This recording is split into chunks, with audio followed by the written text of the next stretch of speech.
विक्रमगढ़ नामक एक राज्य था जिसमें एक राजा राज्य करता था। विक्रमगढ़ के राजा की दो रानियां थीं। बड़ी रानी कम सुंदर थी और छोटी रानी अत्यधिक सुंदर थी, जिसके के कारण राजा छोटी रानी को अधिक प्रेम करते थे। एक दिन छोटी रानी के कहने पर राजा बड़ी रानी पर बहुत नाराज हुआ, तो बड़ी रानी रोती हुई महल से जंगल की ओर चली गई। एक नदी के किनारे अनार के पेड़ के नीचे बैठकर वो जोर जोर से रो रही थी कि तभी एक नन्ही सी परी प्रकट हुई।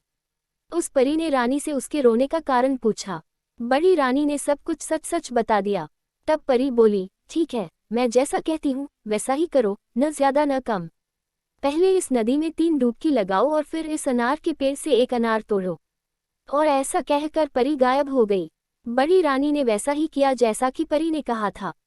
जब रानी ने पहली डुबकी लगाई तो उसके शरीर का रंग और साफ हो गया, सौंदर्य और निखर गया। दूसरी डुबकी लगाने पर उसके शरीर में सुंदर कपड़े और जेवर आ गए। तीसरी डुबकी लगाने पर रानी के सुंदर लंबे काले घने बाल आ गए। इस तरह रानी बहुत सुंदर लगने लगी। नदी से बाहर निकलकर रानी ने परी के कहे अनुसार अनार के पेड़ से एक अनार तोड़ा।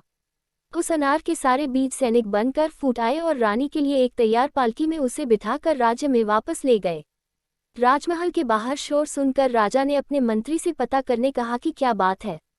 मंत्री ने आकर खबर दी कि बड़ी रानी का जुलूस निकला है।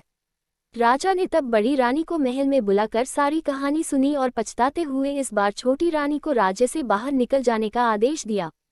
छोटी रानी ने पहले ही परी की सारी कहानी सुन ली थी। वो भी राज्य से बाहर जाकर अनार के पेड़ के नीचे नदी किनारे जाकर रोने लगी। पिछली बार जैसे ही इस बार भी परी प्रकट हुई। परी ने छोटी रानी से भी उसके रोने का कारण पूछा।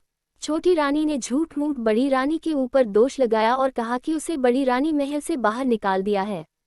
तब परी बोली, ठीक है, मैं जैसा कहती हूँ वैसा ही करो, न ज्यादा न कम। पहले इस नदी में 3 डुबकी लगाओ और फिर इस अनार के पेड़ से एक अनार तोड़ो। और ऐसा कहकर परी गायब हो गई। छोटी रानी ने खुश होकर नदी में डुबकी लगाई। जब रानी ने पहली डुबकी लगाई तो उसके शरीर का रंग और साफ हो गया, सौंदर्य और निखर आया। दूसरी डुबकी लगाने पर उसके शरीर पर सुंदर कपड़े और जेवर आ गए। तीसरी डुबकी लगाने पर रानी के सुंदर लंबे काले घने बाल आ गए। इस तरह रानी बहुत सुंदर लगने लगी। जब छोटी रानी ने ये देखा तो उसे लगा कि अगर वो 3 डुबकी लगाने पर इतनी सुंदर बन सकती है तो और डुबकियां लगाने पर जाने कितनी सुंदर लगेगी। इसलिए उसने एक के बाद एक कई डुबकियां लगा लीं। मगर उसका ऐसा करना था कि रानी के शरीर के सारे कपड़े फटे पुराने हो गए, जेवर गायब हो गए, सर से बाल चले गए और सारे शरीर पर दाग और मस्से दिखने लगी। छोटी रानी ऐसा देखकर दहाड़े मार मार कर रोने लगी। फिर वो नदी से बाहर आई और अनार के पेड़ से एक अनार तोड़ा। उस अनार में से एक बड़ा सा सांप निकला और रानी को खा गया।